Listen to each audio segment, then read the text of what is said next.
মতো সাক্ষী রেখে আসতে। কেন? কারণ আপনি যখন মারা যাবেন, আপনি যখন নিজের দেহ ত্যাগ করবেন, তখন তো যমরাজা আপনাকে প্রশ্ন করবে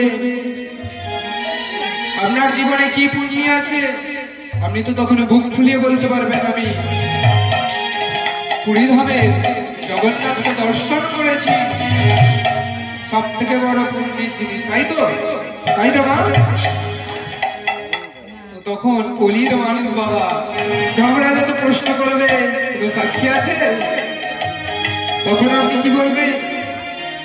যদি এই কৃষ্ণ গোপালকে আপনি সাক্ষী রেখে যান, তাহলে যমরাজাকে তো বলতে পারবেন হ্যাঁ সাক্ষী আছে, সেই ভুবনেশ্বর কটকের সাক্ষী গোপাল যাকে আমি সাক্ষী রেখে গেছি, আবার সাক্ষী রেখে এসেছি।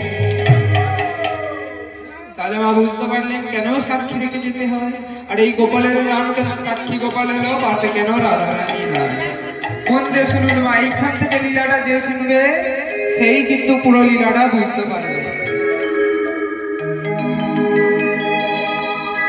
দেখুন মা, পাশে রাধারানী নেই, আমাদের গৌরহরি, সেই দেখে মনে প্রশ্ন জেগেছে পাশে কেন রাধা নয়।